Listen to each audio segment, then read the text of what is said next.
please call the roll? Thank you, Mr. President. Division 7, Gary Van Dam. Here. Division 6, Audrey Miller. Here. Division 5, Robert Paris. Here. Division 4, George Lane. Division 1, Shelley Sourceable. Here. Division 3, Frank Donato. Here. Division 2, Keith Dias. Here. General Manager Chisholm. Here. Attorney Markman. Here. And Holly Hughes present. Thank you. Item 3, voluntary public roll call. If any member of the public wishes to introduce themselves, please feel free to do so now. Vincent Dino, Palmdale Water District. Hey, Vince. John Ukasted. Hi, John. Jack Cephas, Whitefist 3. Oh, Jack. Acton Aguadosi News, John Joyce reporting. Thank you, John. Anyone else? If not, we'll move along to item 4, public comments and period open to the public. If anyone wishes to address the board on any item not on the agenda, please feel free to do so now.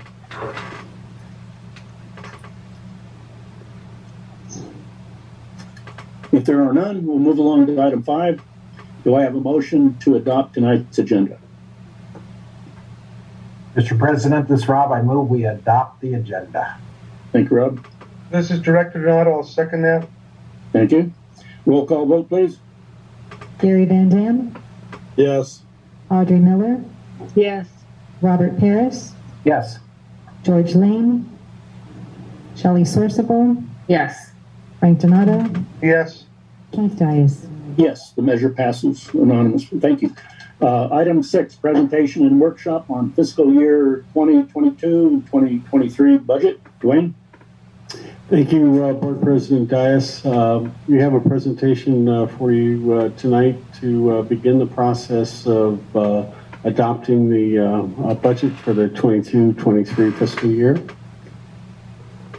The budget process that we've outlined contains tonight's meeting, where we are planning to focus on the DWR fixed cost budget, and those are the costs that are funded by the state voter approved tax allocation that the agency received. That's that 7% per thousand. It only includes that amount, which is used exclusively for the funding the Department of Water Resources fixed costs. The second workshop, which we're planning to schedule in early July, would work on the operating budget, and we'll be able to go through several different proposals and options for the board members to consider with regards to that particular matter, and then a final budget workshop where we would put all this information together and present that in a final budget for the board to consider for approval. So that's the process that we've outlined for this this particular year. Can you go? I got a question. Can you go back? Sure. Okay, for clarification purposes. So you said that the DWR fixed cost budget is funded by, that is property taxes, correct? Correct. What about the unsecured taxes, like solar companies and stuff like that? Does that go into the general, or does that go also to the state? That also goes to the operating budget, which would be the subject of the second meeting. Okay. So I want to make sure, because I wanted to clarify the taxes, because for people that are not familiar with that, it's very important, because there's always seems like there's a lot of money in our account, but 80% of it is for paying back the bonds, I believe, for the state water project.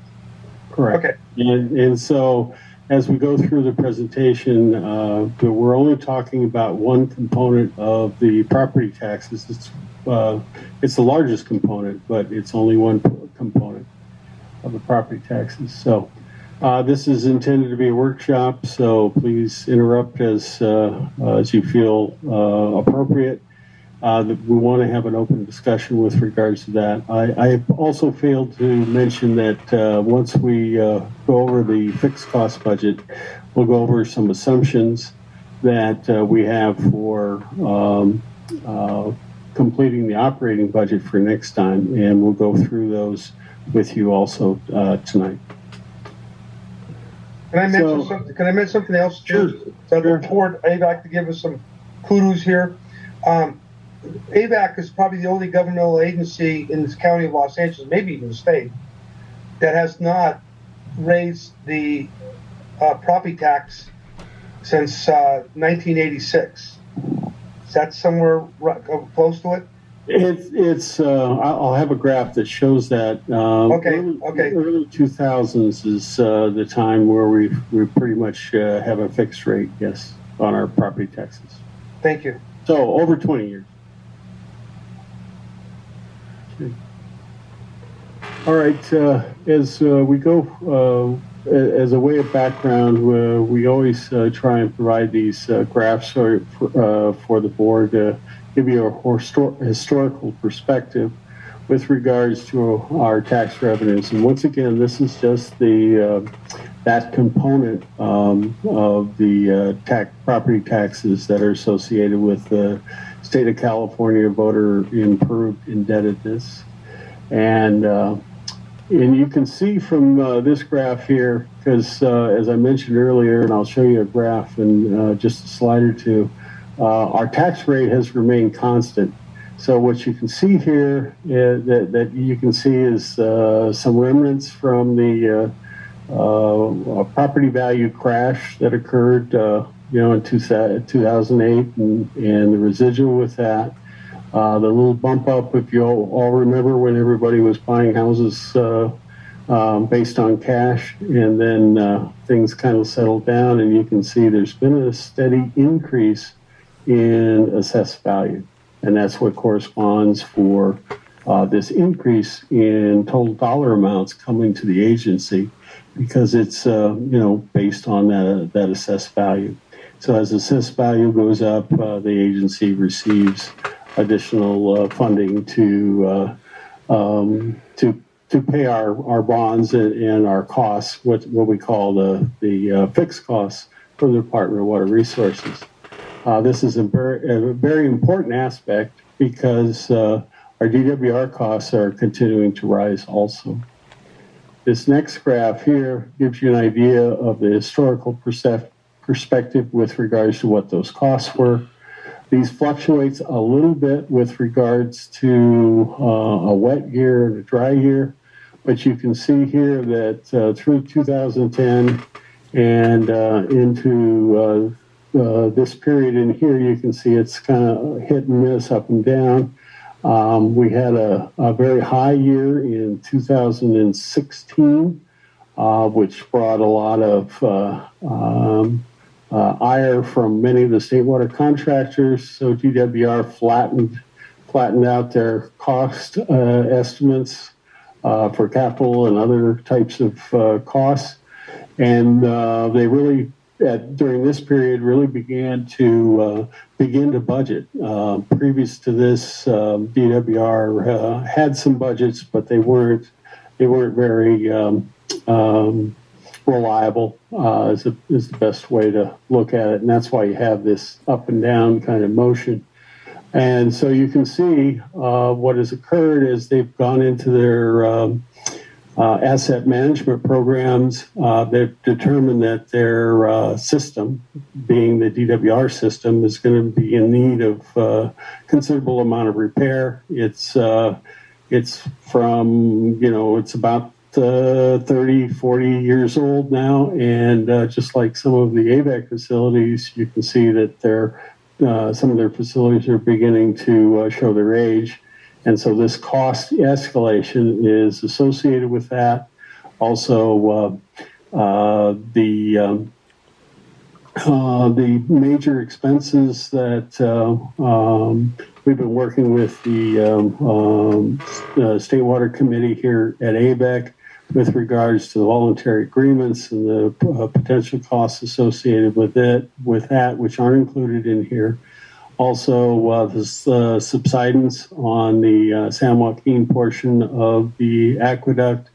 Also, we're beginning to pay back some of the costs associated with the Orville Dam incident, although it's completely repaired now. And we got considerable amount of money from the federal government. There is a residual that needs to be paid off.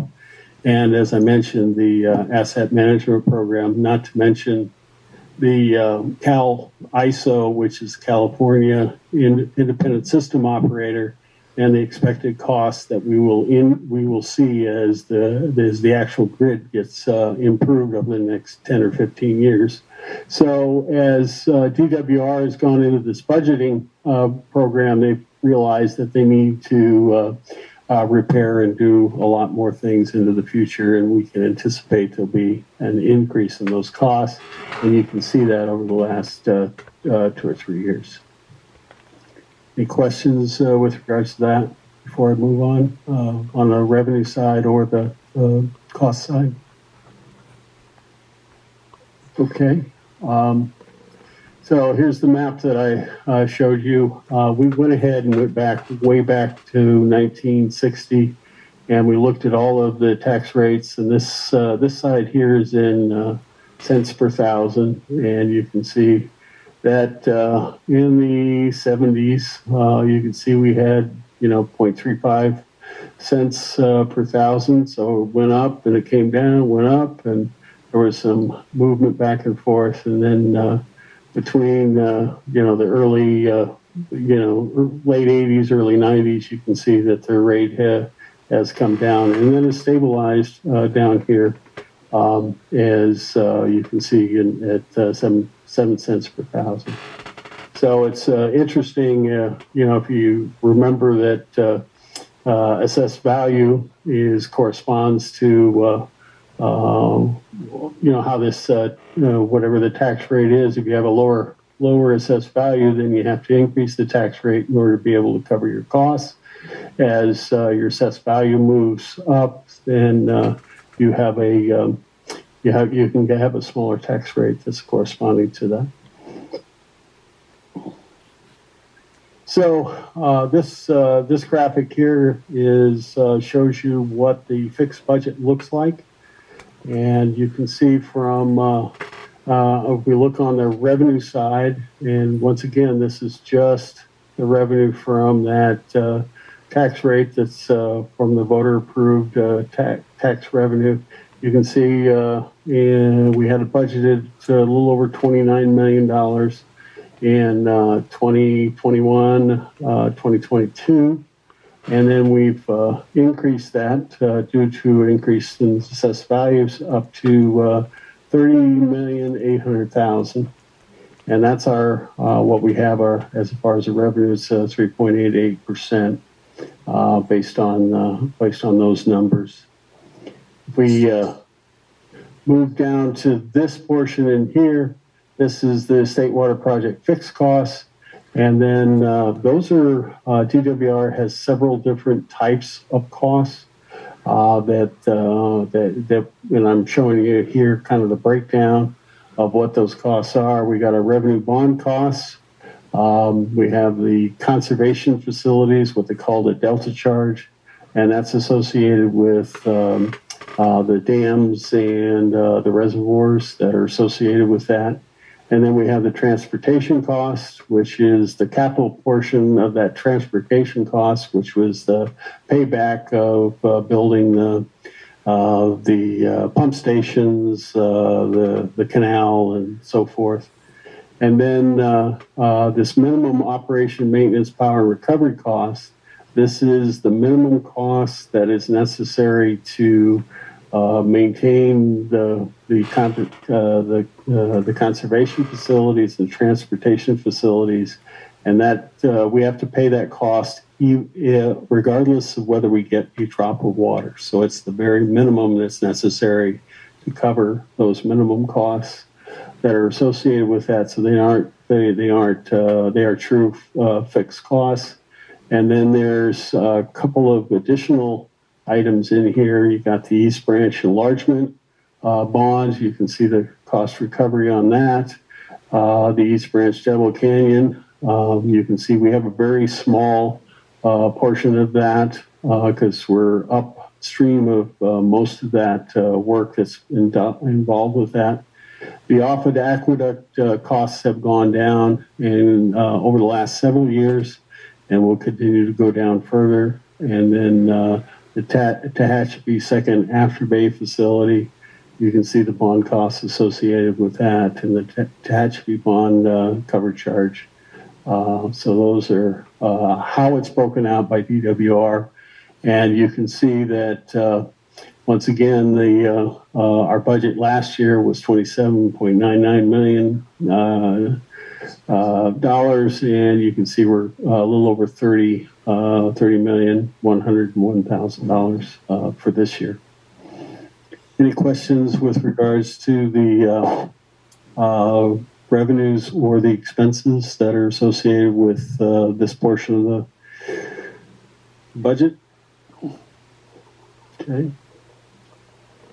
So I wanted to switch gears a little bit here and give you a little background with regards to the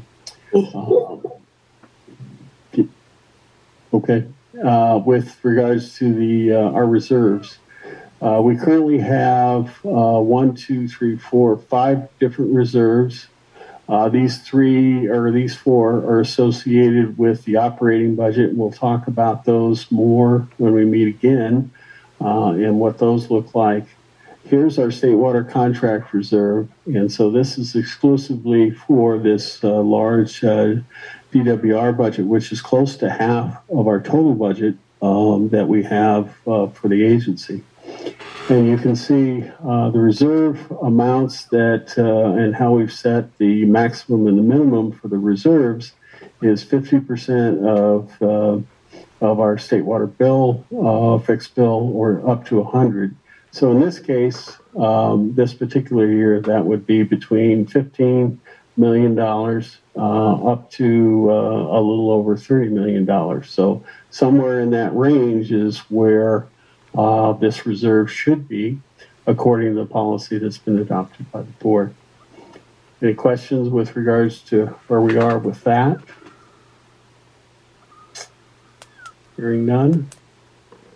So if some of your board members remember, it was back in 2020 that we went ahead and started to take and hold a separate reserve and a separate accounting practice for this for these property taxes that are exclusively for the state water project.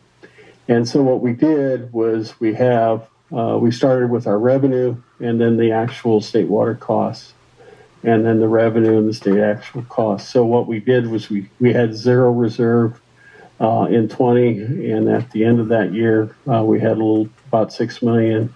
We added another $6.9 million in 21 and $5.6 million in 22. And so when you look at this, you can see here's our budget for that we just went over. Here's the $30 million and the $30.1 million. So we have about $700,000 to add to the reserves based on these factors. And the question you're probably going to ask yourself is why are these numbers a little bit less than what was budgeted for in the past? What happens is DWR is constantly going through a cost review analysis. They're about 2 to 3 years behind, so they're always providing rebates or refunds to the agency for overcharges that they or undercharges, as the case may be. But most of the time, it's an overcharge because they're being very conservative in their budgeting. But once they get all the costs in, get all the expenses in, they end up with some refunds. And you can see that we've averaged about $2 to $3 million, $4 million worth of refunds through this period. So we would anticipate, based on past practice, that this number of 700,000 may go up to may go up by $2.5 million. Unfortunately, we can't budget for that because we don't know how much how much of the state water contract. This is in our statement of charges here. How much that's actually going to occur. If they may spend all of that, they may not. But in any event, we're trying to be conservative with our budgeting. And so that's where we find ourselves today. Hopefully that, so we've taken in, if you look at these last 4 years with our preliminary budget estimate, you can see we've taken in about $120 million and spent about 100, and we have 19 million left in the reserves. So this is Shelley. So that barely gets us to our minimum, right? What was our minimum now? Yeah, I'll show you in the next slide. Okay. We'll clarify that for you. So naturally, where do we find ourselves? So to your point, we're adding about 700,000 to our current reserves, which we have 18 million, which gets us up to the 19.28 that I showed you previously. If we assume that we want to have a target which is right in the middle of that range, which would be at 75%, which is halfway between 50 and 100%, you can see that we're right about 22 million. So we're below that target in the middle. And so we have a deficit there of about 3.2 million. So to be comfortable, you want to be in that range. As we know, DWR costs are going to increase over the next several years. And depending on how assessed values go, having a decent reserve in here would be prudent. And because we don't have any control of these two items, we don't have a control of the cost, nor do we have control of the revenues. But clearly, where we are today, we're right about in the middle, or a little less than halfway in the middle of our reserve policy. So at this point, our current rate, our current tax rate, staff would recommend that we continue on with that tax rate as we go forward. I just want to make sure I don't have it. Yeah. So that concludes the discussion that we have with regards to fixed costs. And really what the fixed costs are all about, and when we're budgeting, is we're going to try and establish the tax rate to balance the revenues and the expenditures, and have appropriate reserves to be able to pay the DWR costs. With that in mind, as I mentioned previously, staff would recommend that we maintain the current tax rate as it is for another year, as we've had for several years, and review it again next year on a routine and annual basis. Any questions or comments with regards to that?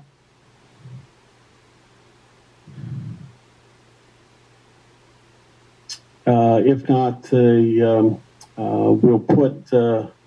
have a resolution on the next board agenda for the board to consider adopting a tax rate of 7 cents per thousand, as we have in the past. That's a good recommendation, Dwayne. Okay, thank you. All right, with that portion complete, I wanted to move on to the next portion, and this is has to do with assumptions. And this is to help us in preparation of the operating budget for our next workshop, where we'll go over the operation budget in detail. There's a lot more components involved in the operation budget. And as you know, we've had some significant increases in inflation. That's going to affect how the operating budget is prepared. Also, we're not, because of the drought, we have less water available to provide to our customers. And that's also affecting the revenue amounts and the cost factors that are associated with that. In addition, we have some maintenance programs and some capital programs that are included in that operating budget. So it's going to be an interesting year. We wanted to go over a few things with the board and get a consensus from the board with regards to some of these assumptions, so that when we prepare this operating budget, we're doing it with your concurrence of these assumptions that are necessary to begin the budgeting process. And I should say, to continue on with the budgeting process. We've been working on it for several weeks. So the first matter has to do with property taxes, and this is associated with not only the fixed portion, but also the other portions of the property taxes that we receive. And then what we do is usually we use the base property tax received in 2021 plus HD Cohen, our tax consultant's estimates, and we use that for our property base. Water sales, as I mentioned, is a big component this year, and we're expecting to sell about 35,000 acre feet. Our previous financial plans have looked at 42,000. And a couple of years ago, we were up at 45,000. So this is a considerable reduction from our past sales. And how that will be broken down, and that's important because this corresponds to what the costs are going to be associated with those various water sources. And you can see here that the state water project deliveries, we're assuming 10,000 acre feet. And what that is made up of is a 5% allocation for next year. We can assume that.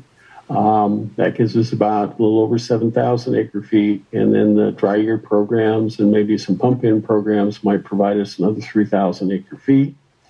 We're assuming 25,000 acre feet recovery from the water bank.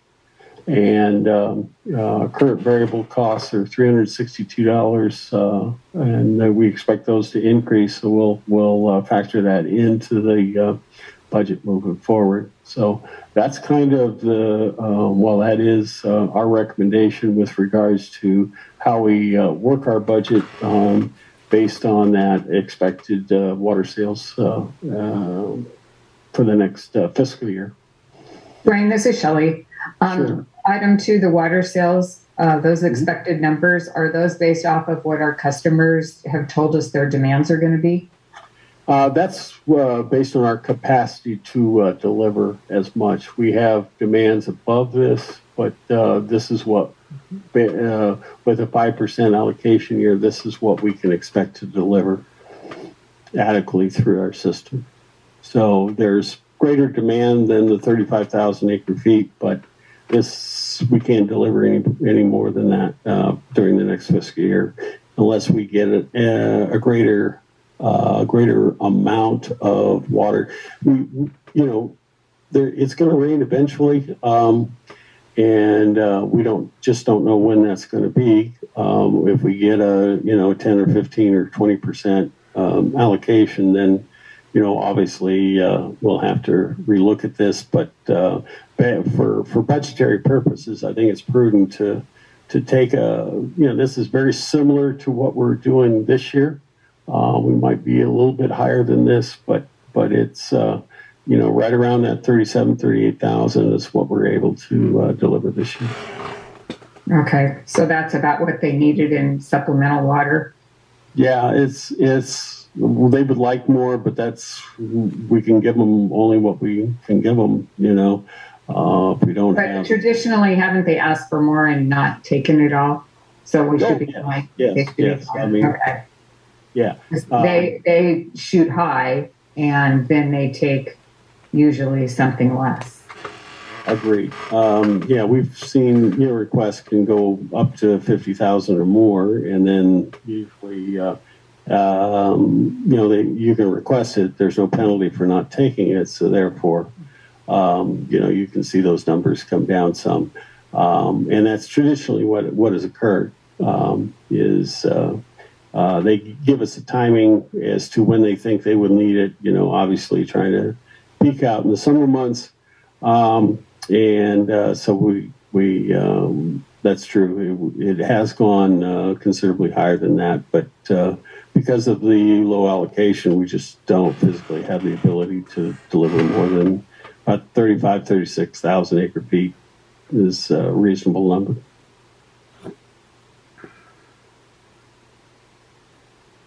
In addition to that, we're not anticipating any revenue from transfers or exchanges. And that could change if we have a good water year. And then from the health insurance wise, we'll have some more accurate numbers once JPIA, as you can see, by July 18th, they'll give us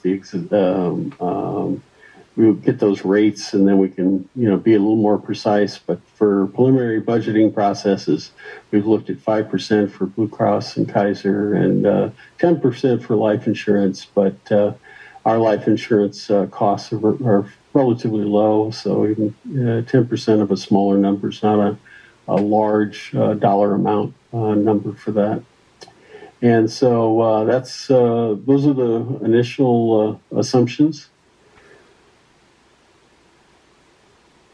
Okay. Any questions or comments with regards to that? Okay, we're going to move on now. Let's talk about the personnel budget. That's the next factor to be considered.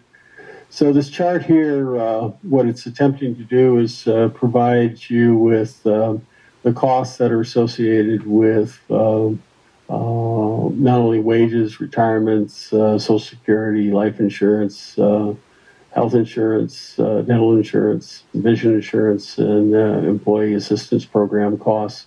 These are all the components that make up our personnel budget. We do have a step system, and as employees move through the steps, there's a increase that's associated with that. And you can see here the new number for that with no COLA or a cost of living adjustment is, you can see it's $7.6 million, about $200,000 more than last year's budget. So I got another chart here that'll show this a little more clearly, but I wanted to give you an idea of here's the various sections that we break out, and then here are the various components of that make up the full personnel budget for us. So if you look at this a little bit further, and we talk a little bit about the cost of living adjustment, you can see here's the $227,000 that's associated with our, if there's no COLA adjustment, that's just part of our program that we have with regards to steps. And so that's where that is. And then you can see this, these numbers, this is where it comes out of. And we have an actual reduction in insurance costs. So you can see it's about a 3% increase. And we're looking at COLA numbers. The current way that Avek has done it is they've taken the April cost of living adjustment number, and I'll show you the chart on that in the next slide. But for this particular year, it would be 8.1%. We've given you also this 5% COLA adjustment and what the cost difference here. So if you add it's about 300,000 or a little over 300,000. You go from 227 up to 538. And at the 8.1%, you add another $200,000 to get you your 8.1%, just to give you an idea of what that is. And then this is associated with various components with regards to the cost factors and what the percent change is. It's also important for you to understand the impact with regards to how it has on the budget. If you look at our total budget from last year, at a little over $64 million, you can see it's about 3.35%. If you add the 5%, it goes up to 0.83% and 1.13%. So those are the dollar numbers to look at. We can come back to this. I do want to show you, here's the chart that we've used. And like I say, we've used April. Other agencies use different months, but it usually evens out year over year. You can see here that this is the board approved number, and so it's been fairly consistent. It was in 2000 where we had a 0.6, where the board went ahead and approved a 1.0. And this year, when it was 0, there was a 1% in 2015. Otherwise, the board has been very consistent with the COLA numbers that you see here. We haven't experienced this type of inflation in the past, and so that makes it a little more difficult with regards to the percentage amount that's there. I want to show you one more thing. Also, we looked at some other agencies and what they're doing, and you can see here there's a Palmdale Water District had a 4.66. This is based on the September 2020 to September 2021. They use a different month, so you come up with a little different numbers there. And then Quartz Hill, once again, a lot of these are union agreements and so forth. You get 7.99%, Roseman at 6%. Coachella Valley Water District, they have an interesting system there. They use in their memorandum of understanding, which is their negotiated labor contract that they have with their employees. They have a range between a minimum of 2% to a maximum of 5%. So why they've gotten, they will receive 5%. Then this year, in those really low years, they were always they were receiving 2%. So, and then based on the current MOU with San Bernardino Municipal Water District, another state water. These last three are state water Palmdale is also a state water contractor. But San Bernardino, you got 4%. That's based on their current MOU. And then Santa Clarita Valley Water, they have a 5.5, and that's based on a December CPI. So they use they use different months, so the numbers come out a little bit different there. So that's kind of the background with regards to these numbers. Can you go back with that thing again? Right? Yeah, you forgot to state something very important for the listeners here. We're the only governmental agency in the county of Los Angeles that does not charge or have the employees participate in their health insurance. Okay, so that is a huge percent. We never have. We always believe our employees should have, not have to deal with that. But every single one of these right now, I know for a fact, they have to contribute to their health insurance plan. We don't. Okay, you missed that. I mean, that's very important. That's with the seat. When you're dealing with COLA, you have to understand why the agency has fluctuated the way they have. So, and I've had it in the past many times over the years I've been on the board, decades now. That they said they'd rather not touch the health insurance plan, keep it the way it is, and look at the COLA, a little less on the COLA. So I don't have a problem. You want to give them 8%, 9%, and that too. But I just want to let you know that these other plans here, the unions do not have never negotiated a deal where their employees do not contribute to the plan. Yeah, I don't know that you're probably right. I know I'm right because I checked it out several times, and unless they changed it this last week, I know you'll check it out. But that needs to be brought up because I think it's a very good job that the AVAC agency board of directors have contributed to that. Another thing that the AVAC has done does not exist. I mean, I'm wrong. Maybe I'm wrong, but every one of these people are in PERS. Correct. And we know PERS is $80 billion in a hole right now with all the bad investments, and we allow our employees through Fidelity Investments to pick their own plans that suits their needs, and they have the option of that. So that's another thing we do too. Well, and it also, to your point, Frank, it also saves the agency future risk and liability with those unfunded mandates from all of those pensions that, because when you're part of the PERS system, you're also part of good, well-managed operations and poorly managed operations with regards to the pension system, and you have to pay your share. That's right. That's a good point to bring up. Yeah.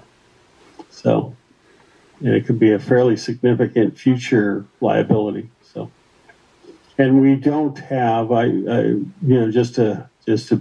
don't have a union or a memorandum of understanding. There has been a movement.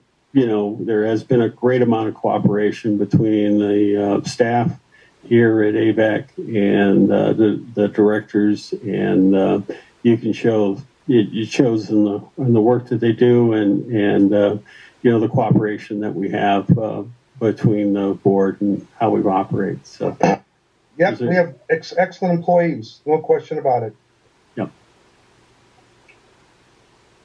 Okay, so that concludes the presentation that we have for you tonight on the cost of living numbers, fixed amount, for the fixed amount. I just wanted to see if there was any last questions that the board might have with regards to the presentation, anything you'd like to see in the future as we work with you on developing the operating budget, which we'll go over, and there'll be a lot more options and other things associated with the operating budget, and we'll give you several.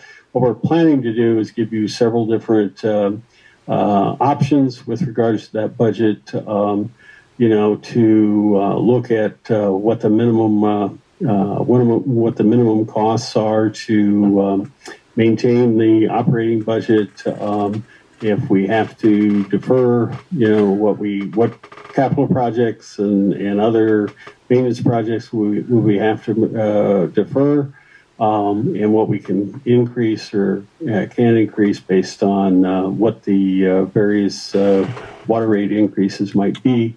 You'll be able to differentiate between an increase and the amount of work that'll be able to be done.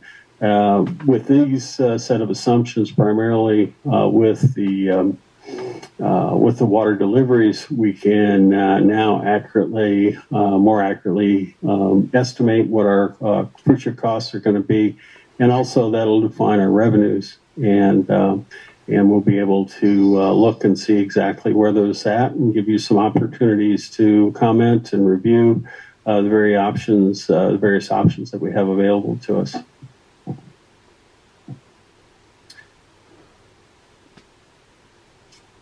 Any questions for Dwayne?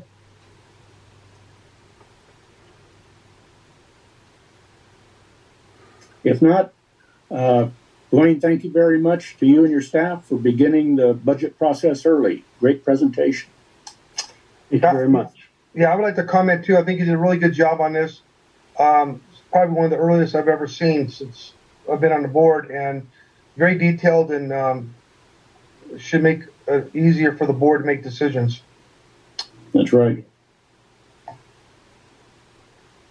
Okay. Okay, if there's nothing else for this evening, do I have a motion to adjourn? This is Director Sorsabal. I'll make a motion to adjourn. Thank you.